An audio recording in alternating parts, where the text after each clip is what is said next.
Chapter 1. Bruno makes a discovery. One afternoon when Bruno came home from school, he was surprised to find Maria, the family's maid, who always kept her head bowed and never looked up from the carpet, standing in his bedroom, pulling all his belongings out of the wardrobe and packing them in 4 large wooden crates, even the things he'd hidden at the back that belonged to him and were nobody else's business. "What are you doing?" he asked in as polite a tone as he could muster. For although he wasn't happy to come home and find someone going through his possessions, his mother had always told him that he was to treat Maria respectfully and not just imitate the way father spoke to her. "You take your hands off my things." Maria shook her head and pointed towards the staircase behind him where Bruno's mother had just appeared. She was a tall woman with long red hair that she bundled in a sort of net behind her head, and she was twisting her hands together nervously, as if there was something she didn't want to have to say or something she didn't want to have to believe. "Mother," said Bruno, marching towards her, "what's going on? Why is Maria going through my things?" "She's packing them," explained Mother. "Packing them?" he asked, running quickly through the events of the previous few days to consider whether he'd been particularly naughty, or had used those words out loud that he wasn't allowed to use and was being sent away because of it. He couldn't think of anything, though. In fact, over the last few days, he had behaved in a perfectly decent manner to everyone. He couldn't remember causing any chaos at all. "Why?" he asked then. "What have I done?" Mother had walked into her own bedroom by then, but Lars, the butler, was in there, packing her things too. She sighed and threw her hands in the air in frustration before marching back to the staircase, followed by Bruno, who wasn't going to let the matter drop without an explanation. "Mother," he insisted, "what's going on? Are we moving?" "Come downstairs with me," said Mother, leading the way towards the large dining room, where the Fury had been to dinner the week before. "We'll talk down there." Bruno ran downstairs and even passed her out on the staircase so that he was waiting in the dining room when she arrived. He looked at her without saying anything for a moment and thought to himself that she couldn't have applied her makeup correctly that morning, because the rims of her eyes were more red than usual, like his own after he'd been causing chaos and got in trouble and then ended up crying. "Now you don't have to worry, Bruno," said Mother, sitting down in the chair where the beautiful blonde woman who had come to dinner with the Fury had sat and waved at him when Father closed the doors. "In fact, if anything, it's going to be a great adventure." "What is?" he asked. "Am I being sent away?" "No, not just you," she said, looking as if she might smile for a moment, but thinking better of it. "We all are, your father and I, Gretel and you, all 4 of us."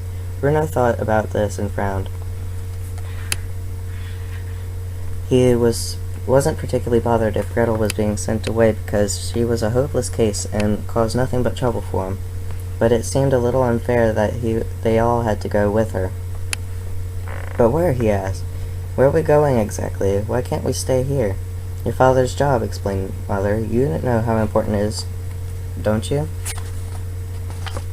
"Yes, of course," said Bruno, nodding his head because there were always so many visitors to the house, men in fantastic uniforms, women with typewriters, that he had to keep his mucky hands off.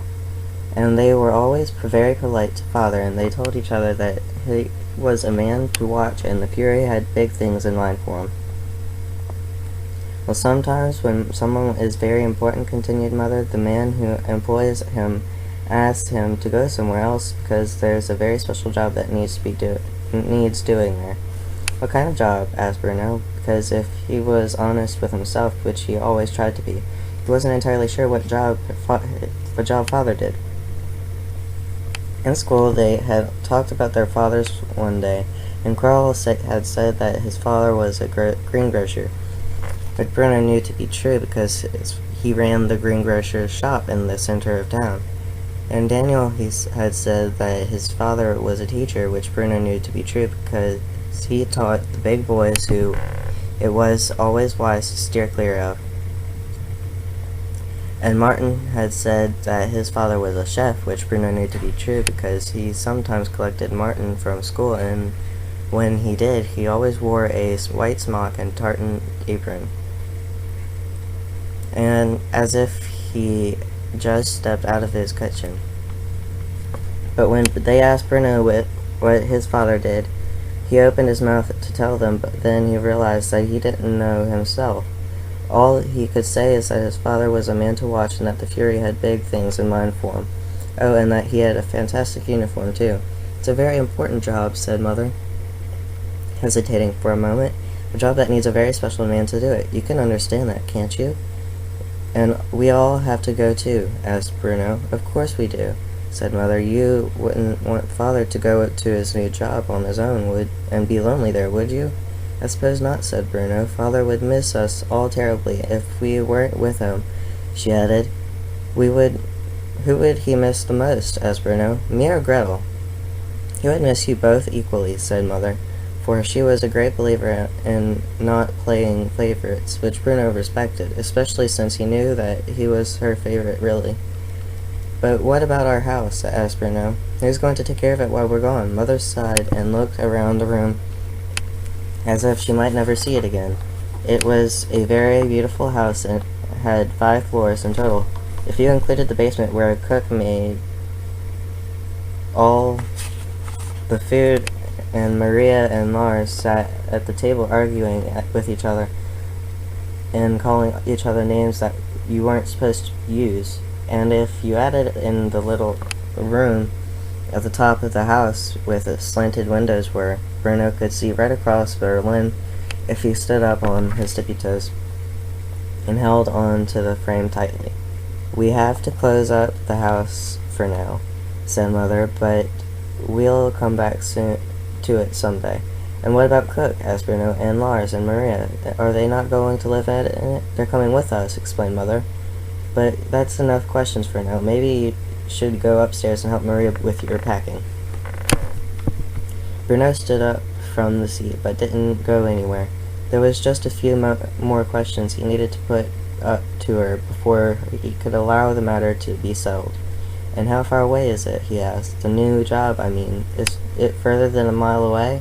Oh my, said Mother with a laugh, although it was a strange kind of laugh because she didn't look happy and turned away from Bruno as if she didn't want to see her face. Yes, Bruno, she said. It's more than a mile away, quite a lot more than that, in fact. Bruno's eyes opened wide and his mouth made a shape of an O. He felt his arms stretching out at his sides like they did whenever something surprised him. You don't mean we're leaving Berlin? He asked, gasping for air as he got the words out. I'm afraid so, said Mother, nodding her head sadly. Your father's job is... But what about school, said Bruno, interrupting her, a thing he knew he was not supposed to do, but which he felt he would be forgiven for on this occasion. And what about Carl and Daniel and Martin?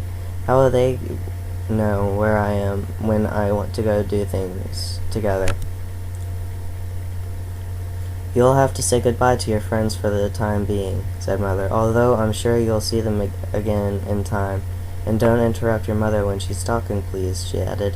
For although this was strange and unpleasant news, there was certainly no need for Bruno to break the rules of politeness which he had been taught.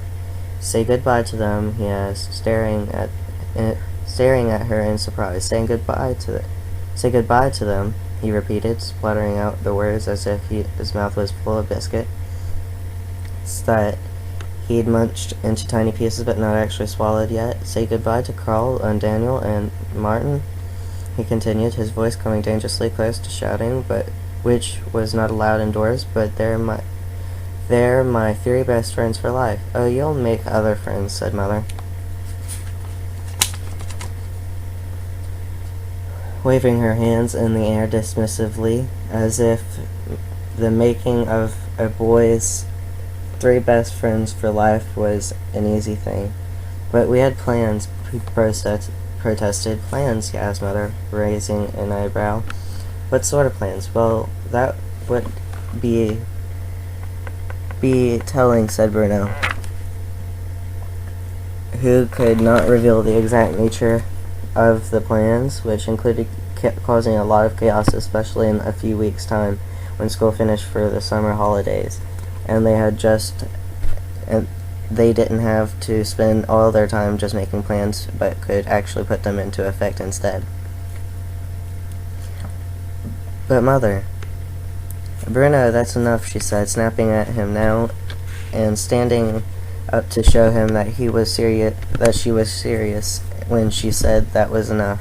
Honestly, only last week you were complaining about how much things have changed for here recently.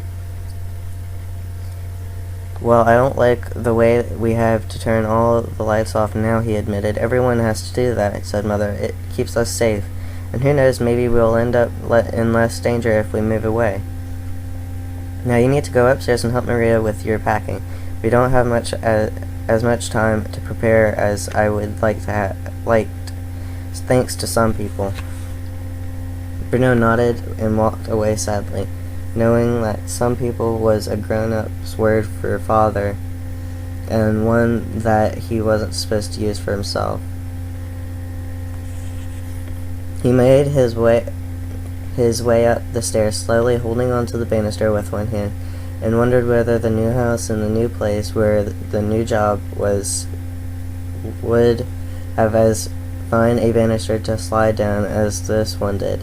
For the banister in this house stretched from the very top floor just outside the little room where, if he stood on his tippy toes and held onto the frame of the window tightly, he could see right across Berlin to the ground floor, just in front of the two enormous oak doors, and Bruno liked nothing better than to get on board the banister at the top floor and slide his way through the house, making wishing sounds as he went. Down from the top floor to the next one, where Mother and Father's room was, in the large bathroom, and where he wasn't supposed to be in any case. Down the next floor where his bedroom was, and Gretel's room too, and the smaller bathroom which he was supposed to use more often than he really did.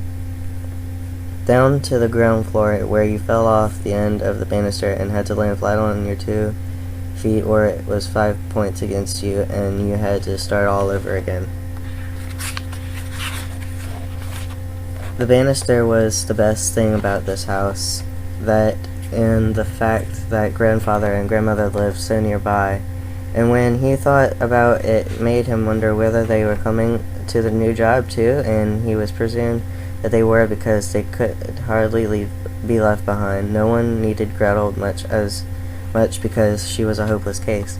It would be a lot easier if she stayed to look after the house, but grandmother and grandfather, well, that was an entirely different matter.